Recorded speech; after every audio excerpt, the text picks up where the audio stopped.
العليل وعلى آله وأصحابه الذين هم مقدمات الدين وحجج الهداية واليقين. أما بعد فأعوذ بالله من الشيطان الرجيم. بسم الله الرحمن الرحيم.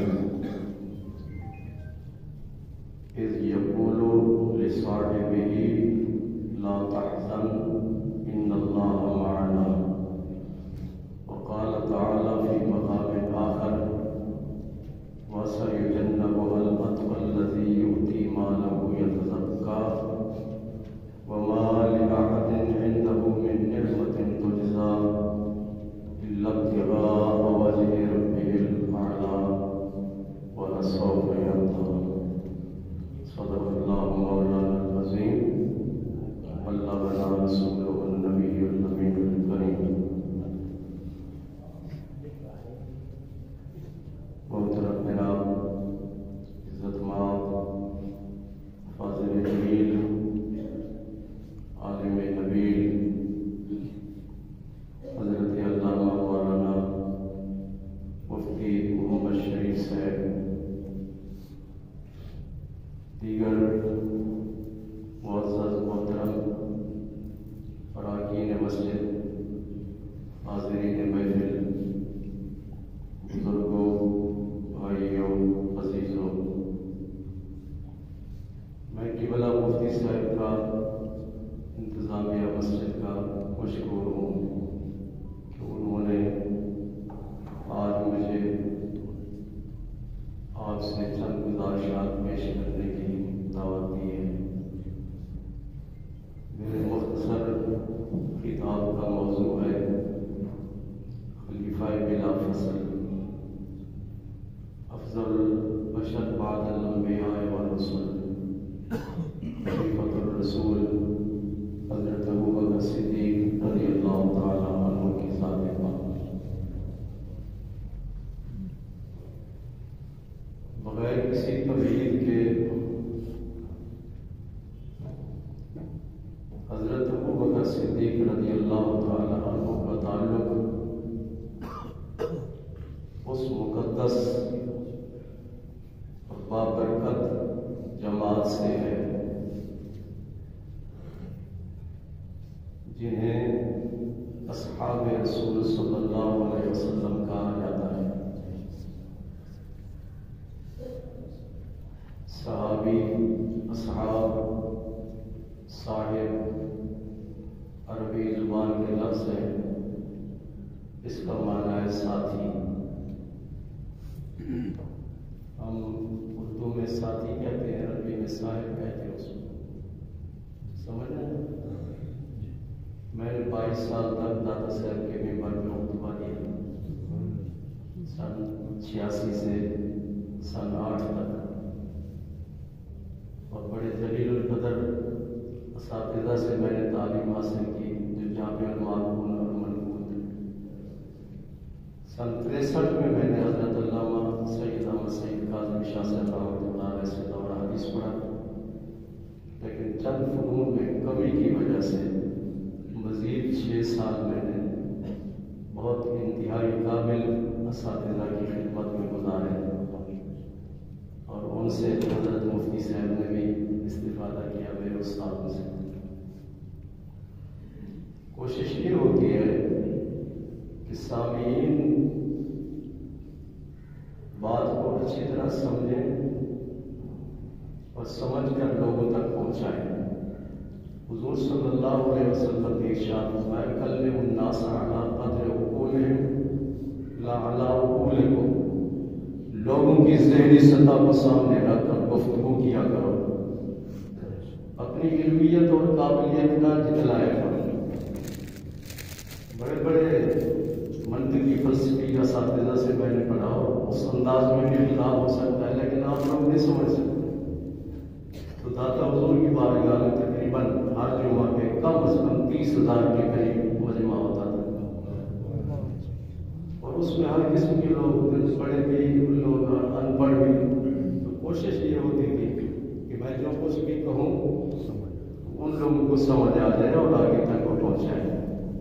صاحب کا معنی ہے ساتھی.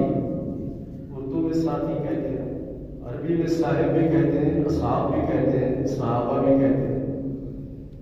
ہم اپنے ساتھی کا انتخاب خود کرتے ہیں اپنی سوچ کے مطابق کہ میرا یہ دوست ہونا چاہیے۔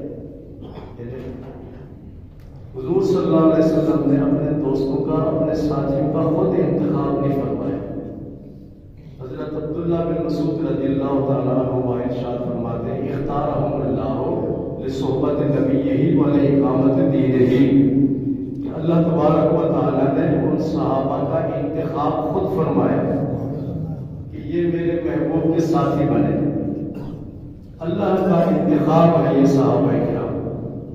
حضرت ابو بکر صدیق رضی اللہ تعالیٰ عنہ کو یہ نمایاں مقام اور انفرادی خصوصیت حاصل ہے تمام صحابہ میں کہ تمام مردوں میں سب سے پہلے جس نے اسلام قبول کیا، حضور صلی اللہ علیہ وسلم کی تعلیم پر، آپ کی تبلیغ پر، آپ کی دعوت پر لبیک کہا، وہ حضرت ابو بکر صدیق رضی اللہ تعالیٰ۔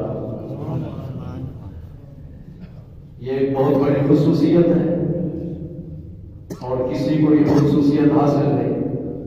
تمام مردوں میں سب سے پہلے جس مرد نے اسلام قبول کیا وہ حضرت ابو بکر صدیق رضی اللہ تعالیٰ، اور تمام بچوں میں سب سے پہلے جس بچے نے اسلام قبول کیا حضرت علی کرم اللہ تعالیٰ وجہ الکریم، اور تمام خواتین میں سب سے پہلے جس خاتون نے اسلام قبول کیا حضرت خدیجہ الکبریٰ رضی اللہ تعالیٰ عنہ۔ حضرت ابو بکر صدیق رضی اللہ تعالیٰ عنہ کو یہ امتیاز اور یہ شرف حاصل ہے کہ آپ نے دین اسلام کے فروغ کے لیے اور مسلمانوں کی خدمت کے لیے ہزاروں درہم خرچ کیے۔ جب اسلام قبول کیا تو اس وقت آپ کے پاس 40,000 درہم تھے۔ ہجرت سے پہلے مکہ مکرمہ میں رہتے ہوئے آپ نے 30,000 درہم خرچ کیے۔ آپ کی صحابیت قرآن مجید سے ثابت ہے، نص قطعی سے ثابت ہے۔ قرآن مجید میں جو اصول اللہ تبارک و تعالیٰ نے بیان فرمائے یا جو تعلیمات اللہ تعالیٰ نے عطا فرمائی وہ قطعی ہے، ان کا انکار کرنا کفر ہے، انکار نہیں کیا جا سکتا۔ حضور صلی اللہ علیہ وسلم جب غار میں تشریف لے گئے، غار ثور میں ہجرت کے موقع پر، تو اس وقت آپ کے ساتھی حضرت ابو بکر صدیق رضی اللہ تعالیٰ، آپ نے دیکھا کہ کافر غار کے منہ تک پہنچ چکے ہیں، ان کے قدم نظر آ رہے تھے، تو حضرت ابو بکر صدیق رضی اللہ تعالیٰ عنہ نے عرض کیا یا رسول اللہ صلی اللہ علیہ وسلم، کافر تو ہم تک پہنچ چکے ہیں۔ یہ بات یاد رکھو کہ اللہ کا نبی ہر شخص کے دل کی کیفیت کو جانتا ہے کہ اس کے دل میں کیا ہے اور اس کے دماغ میں کیا چیز۔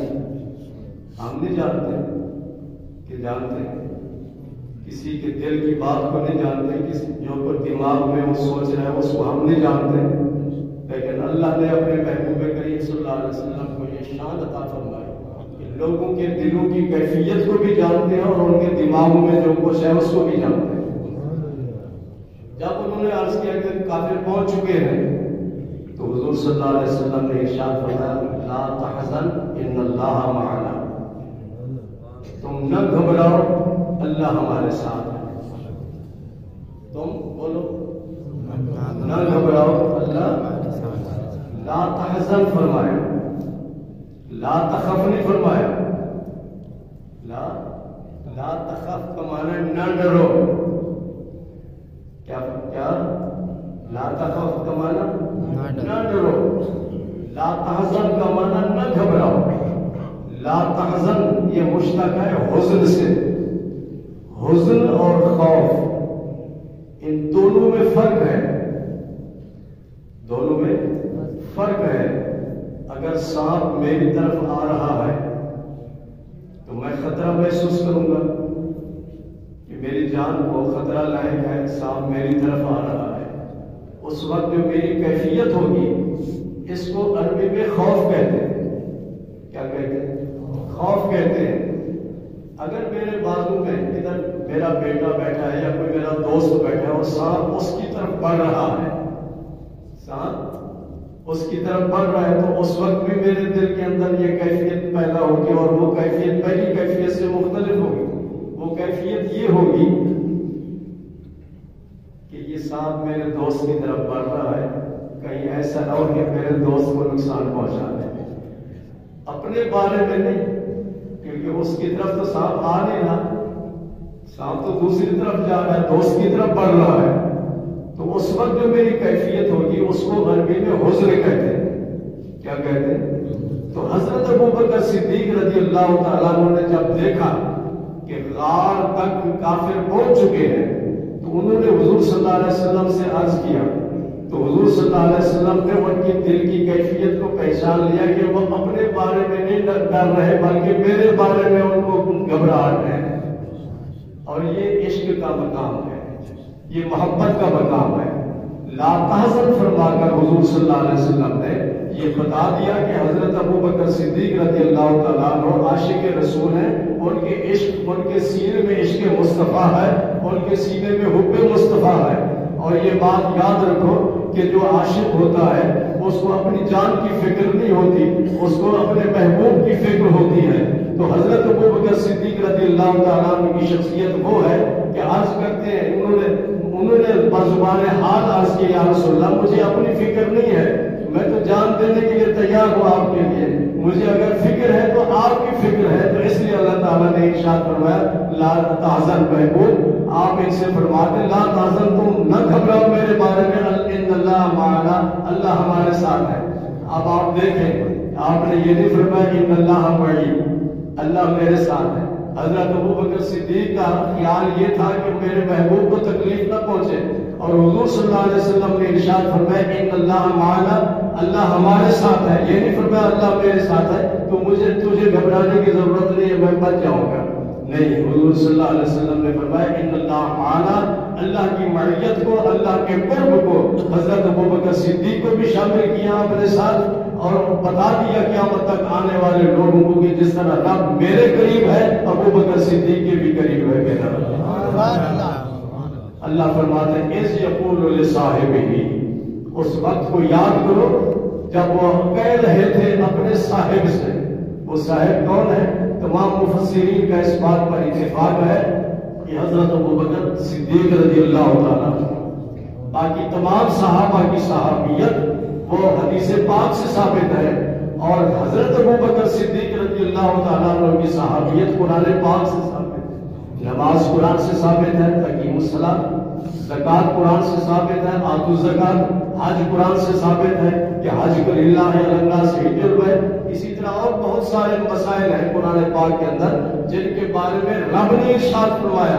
حضرت ابوبکر صدیق رضی اللہ تعالیٰ عنہ کی یہ دوسری منفرد خصوصیت ہے کہ رب کائنات نے ان کے لیے صحابیت کا سرٹیفکیٹ عطا فرمایا. حضرت ابوبکر صدیق رضی اللہ تعالیٰ عنہ کی تیسری خصوصیت یہ ہے کہ آپ نے اپنی جان اور اپنا مال اپنے پیارے حبیب صلی اللہ علیہ وسلم کے لیے وقف کر دیا تھا. مدینہ مکہ مکرمہ کے اندر کئی غلام ایسے تھے جن کو حضرت ابوبکر صدیق رضی اللہ تعالیٰ عنہ خرید کر کے آزاد کرتے تھے. ان کو پتہ چلتا تھا کہ یہ غلام، یہ نوکر، اس نے اسلام قبول کیا اور اس کا سردار اور اس کا آقا اس کو تکلیف پہنچا رہا ہے، تو حضرت ابوبکر صدیق اس کے پاس جاتے اور اس سے ارشاد فرماتے بتاؤ اس کی کیا قیمت ہے. وہ مارکیٹ ریٹ سے بھی زیادہ اس کی قیمت لگاتا. حضرت ابوبکر صدیق اس کو خرید کر کے حضور صلی اللہ علیہ وسلم کی بارگاہ میں پیش کر دیتے تھے کہ یا رسول اللہ میں نے اس کو آزاد کر دیا. 7 غلاموں کو حضرت ابوبکر صدیق رضی اللہ تعالیٰ عنہ نے خرید کر کے آزاد کر دیا. ہزاروں درہم خرچ کیے. ان کے والد تھے حضرت ابو قحافہ. حضرت ابو قحافہ، انہوں نے عرض کیا کہ آپ یہ غلاموں کو خرید کرتے ہیں، یہ کمزور ہیں، آپ کسی طاقتور غلام کو خرید کر کے آزاد کریں تاکہ تکلیف کے وقت وہ تمہارے کام آ سکے.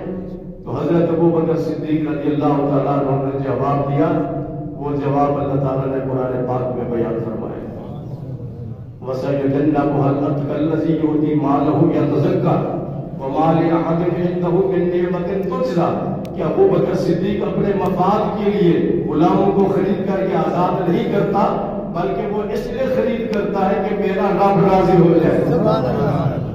میرا اس کا جواب اللہ تعالیٰ نے کیا عطا فرمایا، وَلَسَوْفَ يَرْضَىٰ، ابو بکر مجھے راضی کرتا ہے اور قیامت کے دن میں ابو بکر کو راضی کروں گا۔ یہ قرآن ہے، پتہ نہیں قرآن پاک کو کیا سمجھتے ہیں لوگ۔ اور یہ بات بھی یاد رکھو، سب سے پہلے جس نے قرآن مجید کو جمع کیا کتابی شکل میں، اس میں کتابی شکل میں، پہلے جامع القرآن تو حضور صلی اللہ علیہ وسلم میں جب آیت اترتی تھی تو اس وقت آپ ارشاد فرماتے تھے اس کو لکھ لو، تو وہ لکھتے تھے کھجور کے پتوں پر یا پتھروں پر یا ہڈیوں پر، اس طرح قرآن پاک جمع کیا گیا۔ اور حضرت ابو بکر صدیق رضی اللہ تعالیٰ عنہ جب خلیفہ بنے تو آپ نے حکم دیا کہ اس کو کتابی شکل میں لکھا جائے۔ تو کتابی شکل میں جس نے قرآن مجید کو جمع کیا وہ حضرت ابو بکر صدیق رضی اللہ تعالیٰ عنہ۔ آپ دوسرے جامع القرآن ہیں، اور تیسرے جامع القرآن حضرت عثمان غنی رضی اللہ تعالیٰ عنہ۔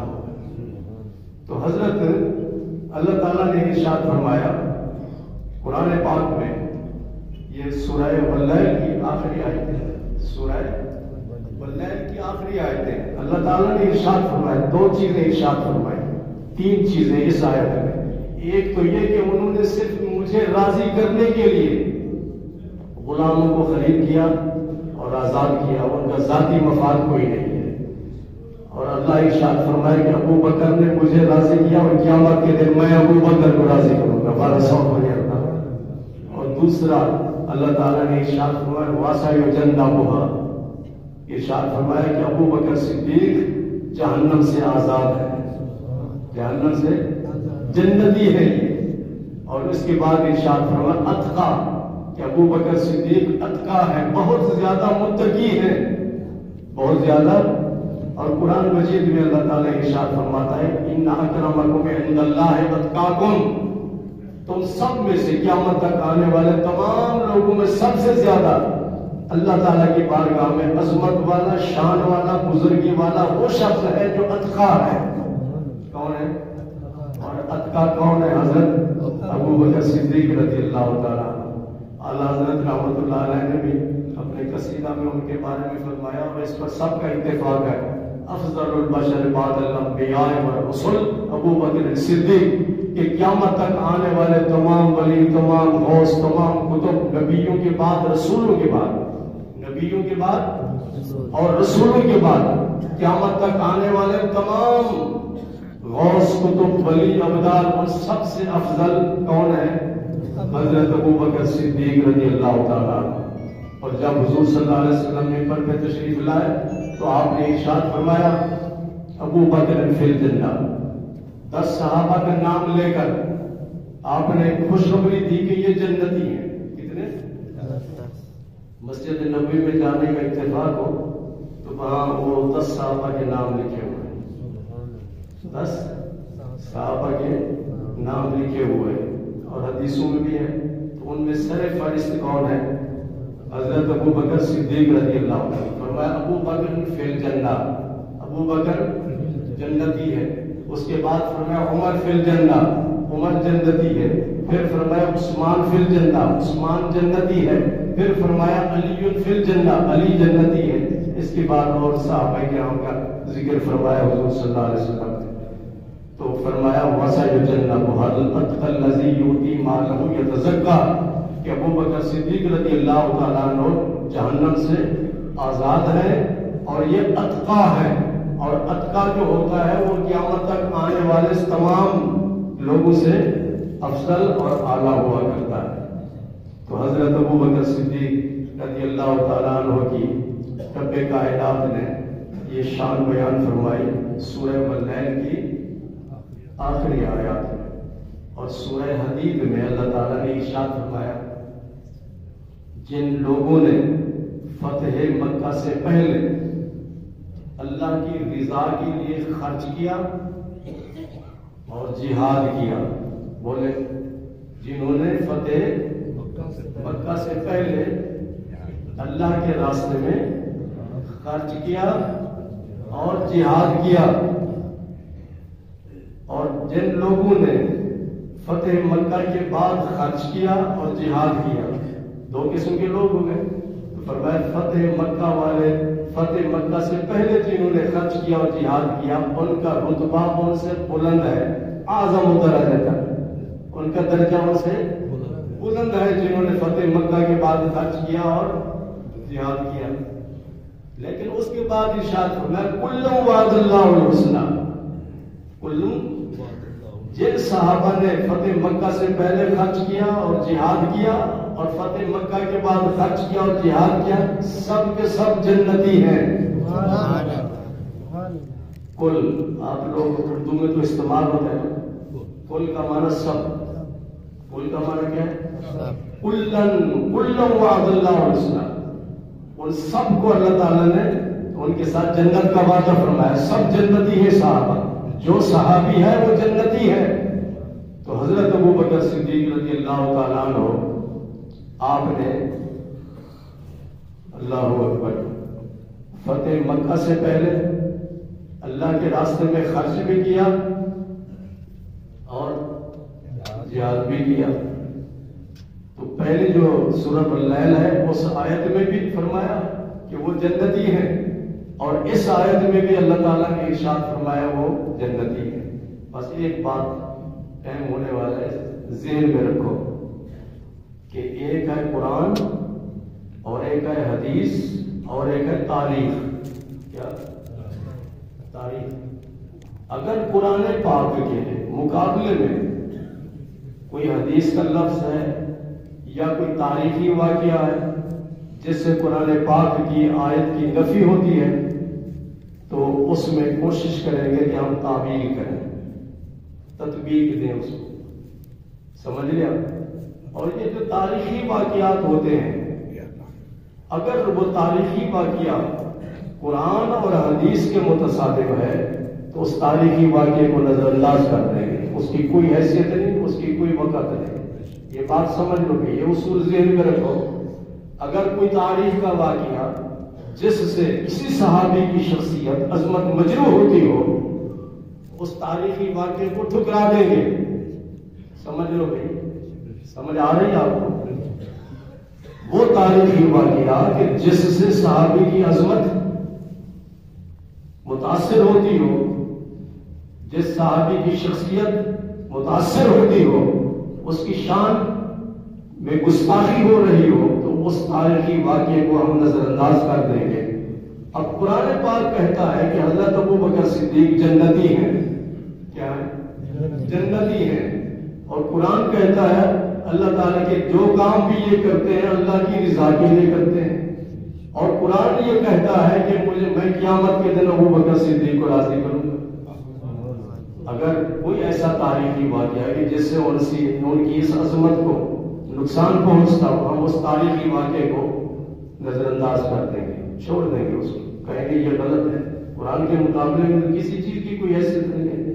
دعا کیجیے کہ اللہ تبارک و تعالیٰ ہمیں ان کے مقام اور ان کی شان کو سمجھنے کی توفیق عطا فرمائے. الحمدللہ رب العالمین.